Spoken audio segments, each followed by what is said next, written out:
everyone, and welcome to the Political Job Interview, where I interview candidates running for election. I'm Vincenzo Calla, the host, and today I take on the role as the boss, giving a job interview to today's candidate, Sean Devine.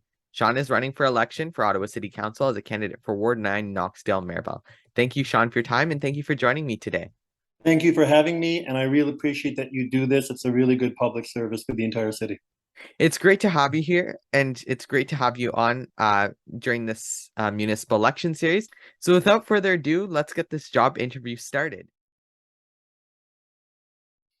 So as with any good job interview, I'm starting off with an opportunity to learn more about Sean. So the first question is, can you tell me a little bit about yourself and your story? Sure. So I live here in Ward 9. I live in a community called Trend Arlington, which is a beautiful place to live.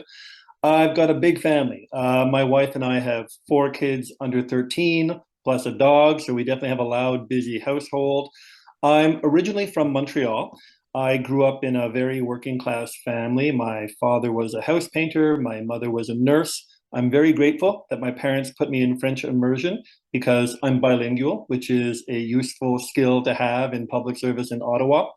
So my wife and I both met in Montreal. We eventually moved to Vancouver. We spent 10 years there, where we started a family, where we bought our first home before coming to Ottawa in 2014. So I have the perspective of having spent considerable time in cities across Canada, but I've been in Ottawa long enough to know what makes the city tick.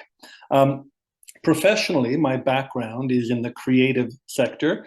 Currently, I'm a public servant. I'm a program officer at the Canada Council for the Arts, which is a Crown corporation.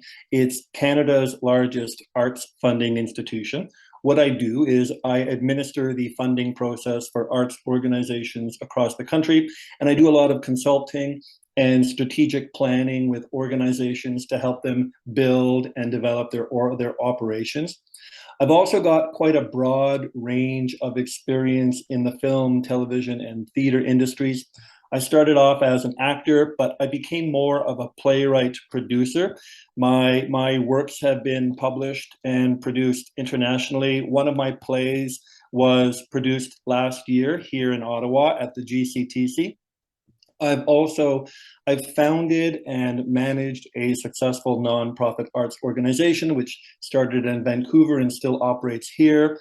And managing a nonprofit organization is a great way to learn fiscal responsibility because it teaches you to be very careful with your spending, and it forces you to make thoughtful, strategic budget decisions that are in line with your vision and with your mission and your values.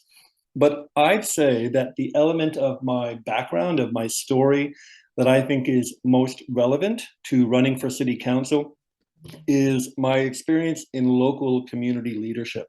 So soon after we moved to Ottawa, I joined the Trend Arlington Community Association, where I've been a director ever since, and I served as president for 4 years.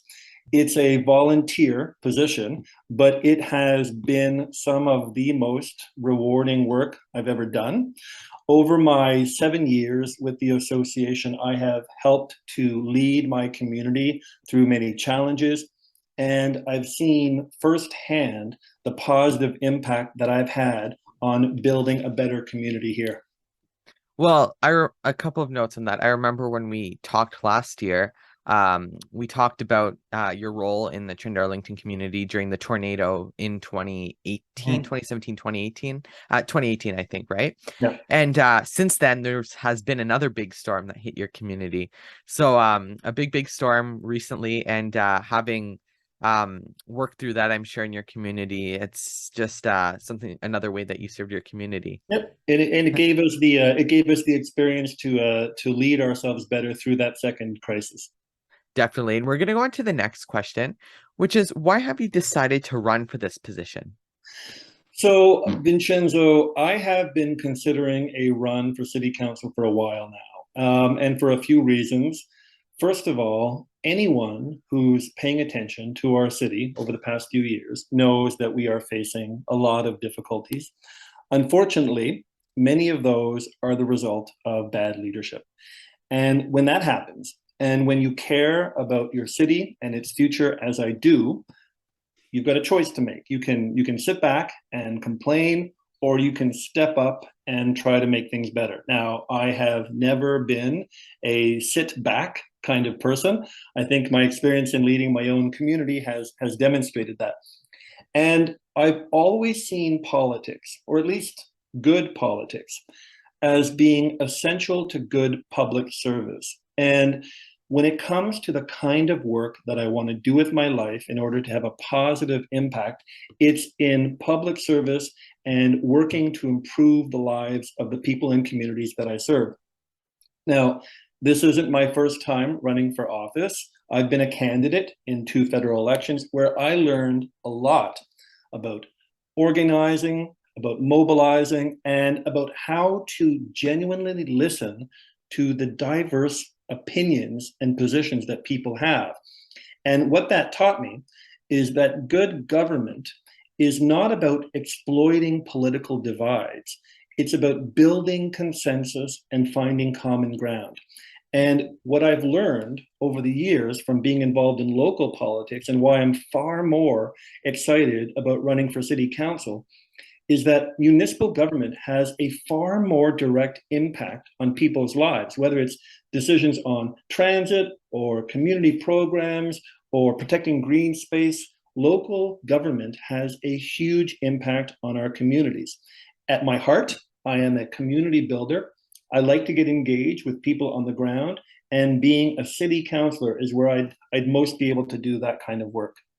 You know, you mentioned a lot of things, and especially the everyday aspects of our life, and yourself as a prospective city councilor. And if you were to become a city councilor, and anybody who becomes a city councilor would be working closely in the grassroots with members of the community to service them and helps them and provide them with quality service that they will impact, work with, and have touch points with dozens of times a day, whether that's public Absolutely. transit or hydro or anything really.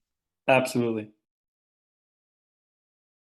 We're going to take a bit of time to talk about the job and what Sean brings to it. So the first question is, why do you think you were the best candidate for this job? Okay, well, I do believe that I'm the best candidate, and for two reasons. First, more than any other candidate in the race for Ward 9, I believe that I have the skills, diversity of experience, and leadership qualities that are needed to be an effective counselor. So any good council needs a diversity of perspectives.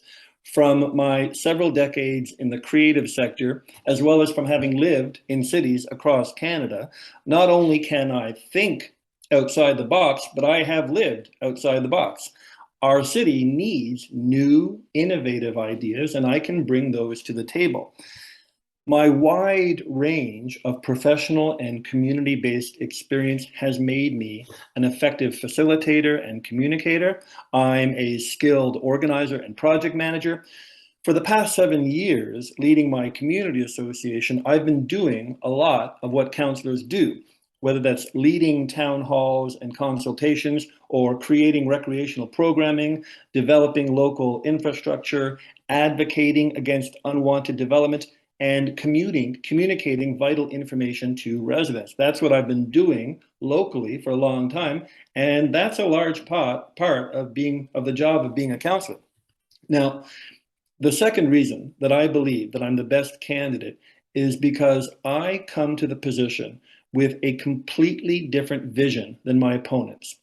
And the vision, values, and priorities that I'll be bringing to the position will not only serve my community better, but it will help bring our city forward through our current challenges. Because when it comes to vision, Ottawa's recent leadership has shown that vision is lacking.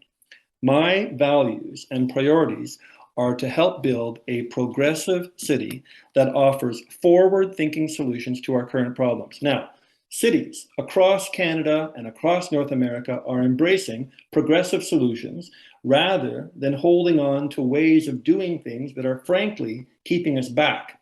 So rather than try to run City Hall from behind closed doors like the current administration, I want to be open and honest with residents so that we can rebuild trust and accountability. I won't try to run the city like it was a business, because a city is not a business and never should be run like a business. And I won't support developers having too much influence over our decision making. In my vision, I want to help our city grow and thrive, but in a way that is responsible and sustainable, and in a way that it's where it's people and communities that are thriving. Well, for sure, and there's a lot of that conversation on right now. This council is going to be very different than councils past. We're gonna have a new mayor. We're gonna have an influx of new councilors, almost 10, about 10 new councilors. That's almost half of the council. That'll be new people. That's just assuming that all the incumbents get reelected, which we've seen in the past doesn't always happen. So it's fair to say that almost half the council will be new. And thinking of those new forward ideas is just something that lots of people are talking about, and I'm sure we're going to get to that and in the next segment. But before we go to the next segment, I'm going to do the second question, which is, what experience do you bring to this job?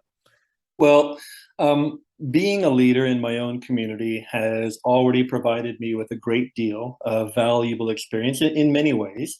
When it's time to fight for my community, I promise you, I can be a pretty fierce advocate. And when it's time to help people through tough times, you won't find a more compassionate supporter. A lot of that experience, you've already referred to it, that I'd be bringing to this job came from a rather challenging time for my community. Like you mentioned, in 2018, Darlington and some other parts of Ward 9 were among the areas most devastated by a tornado that flattened my community. Darlington was built within a forest of 100-foot tall pine trees. And the day after it hit us, most of those trees were down, causing severe damage to the majority of houses, including mine. It was very much like the derecho storm that hit most of Ottawa this past May, and Ward 9 was hit the hardest by that storm as well. So I was president of the Darlington Community Association when the tornado hit in 2018. I was already seen as a leader in the community, and it's fair to say that that leadership was certainly put to the test. My colleagues and I, we immediately took action. We had the local recovery organized and mobilized before the city even launched its own efforts. I was in charge of organizing chainsaw crews to clear debris, coordinating volunteers to help vulnerable residents. I facilitated town halls with insurance companies. I even led tree planting initiatives to help rebuild our forests. It was all a crash course in leadership. Our community was knocked to the ground, and I'm proud that I helped pick it back up again. For that work, my colleagues and I were awarded the United Way's Community Builder of the Year Award, as well as the Mayor's City Builder Award. And that leadership has come back into play several times since then. Naturally, you refer to the storm this past May. I was back out there leading chainsaw crews, but I was also involved in the early days of COVID when I organized food delivery to vulnerable residents who couldn't leave their homes. Even back in February during the convoy occupation, I was downtown several times. I was among a group of residents that forced a second convoy of trucks to prevent them from entering the city. And what I want to say, what I want people to take away from this is that leadership means showing up when things are at their most challenging. And I'm confident that I've shown that many times. Definitely some strong words there and about leadership, and I'm sure we're going to continue talking about that in the next segment, which we'll be going on to now. So part of serving as an elected official is serving the people who elect you. So here are a few questions about how Sean wants to serve the people. So the first question is, what is something that the people you would like to serve, the people of Knoxdale-Merivale need, that you would like to get done if elected? Well, there are three things that I'd like to focus on here. First, what the residents of Ward 9 need is a councillor they can count on. No matter what anyone's politics are, What I hear commonly from all residents is they want to know that their counselor is accessible, responsive, and present in the community. They want to know that their counselor will be there if there's a crisis, and I've proven that I can be that person. But they also want to know that their counselor will return their phone calls or respond to their emails when it's about the non-emergencies, like snow removal or bylaw issues or attending a community event. So I'm very engaged and responsive in my own community, and that's how I'd want to serve all of Ward 9. The second issue that I'm hearing is something that I'm hearing all across the ward, and it's road safety. There is a growing concern about speeding and safety on our streets. And this is not ever a small issue, because when people talk about road safety, what they're really saying is they're concerned that they or their kids are going to be hit by a car. The reason it's such a common concern is because Ottawa has always been a city that puts cars and drivers ahead of everything else, and we have to change that. We have to put the emphasis back on people and communities. And so I promise you, I will be very focused on making our streets safer. The third thing that I'm hearing all across the ward, and you won't be surprised by this, no one will be surprised by this, is that we have to fix public transit. This will definitely be one of the top priorities at the next council. Not only is it a mess, but it's costing us a lot of money, and we are not getting value back for that money. On top of that, COVID has completely changed our understanding of our transit needs. And so we need to truly study and determine the transit needs for our city's immediate and long-term future. Our city is growing, our population is growing, and whether you use transit or not, it is imperative that we make our transit effective, reliable, and accessible so that more people feel like it's worth using. Well, for sure. And I mean, on that note, Knoxdale-Merivale is sort of like the start of the western suburbs of Ottawa, and within the coming years, we're gonna start seeing a major expansion of LRT into at least into Knoxdale-Merivale and into the other wards surrounding it, a big expansion of that.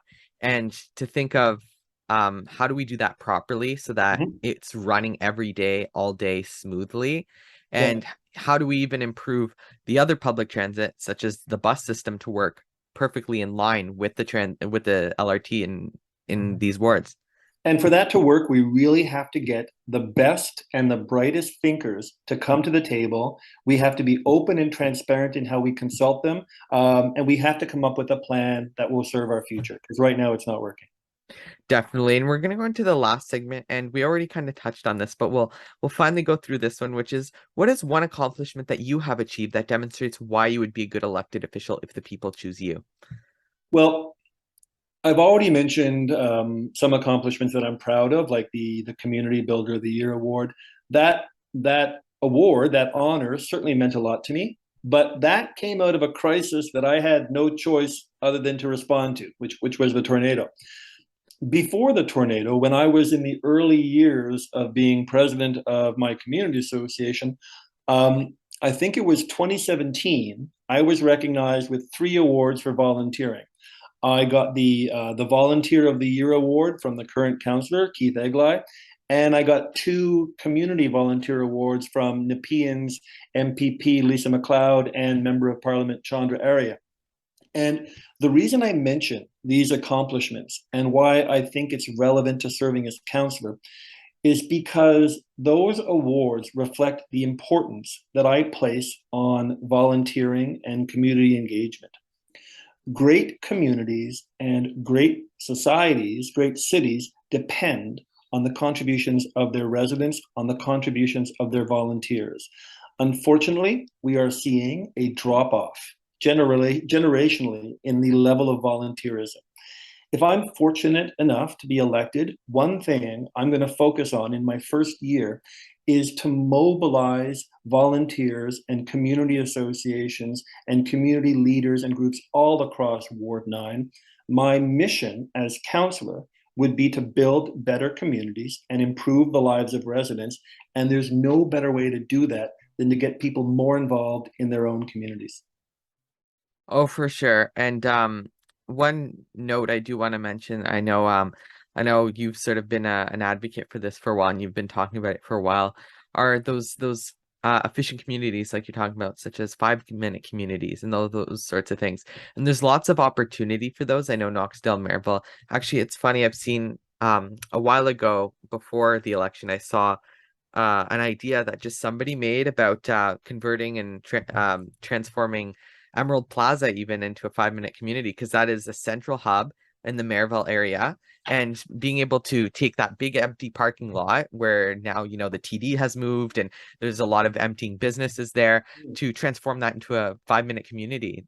Absolutely. There is Merivale. So there's an official plan for the city of Ottawa, and there's a secondary plan for Merivale. And one thing I definitely have my eyes on is a process. It'll take 5, 10, 15 years of radically transforming Merivale. It will still be a commercial area, but there's a big plan in the way to turn it into a commercial and residential area, where a lot of that unused parking lot space becomes living space. I'm literally thrilled at the prospect of working on that.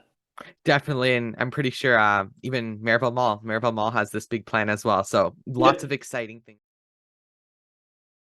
Thank you, Sean, so much for joining me today. It was great having you, and I'm sure the viewers have enjoyed hearing what you have to offer to them. Election Day is on October 24th, 2022, and if you like hearing what Sean had to say and live in Ward 9 Knoxdale-Merivale, you have the opportunity to vote for him on Election Day. Check with the local election officials for more details. To stay updated, make sure to follow me on Twitter, Instagram, and TikTok at BC Productions 25. Check out my website, VincenzoCalla.com. Make sure to like, subscribe, and choose to get notifications here on YouTube. The Political Job Interview is a VCalla production. So until the next video, I'm Vincenzo Calla, signing out.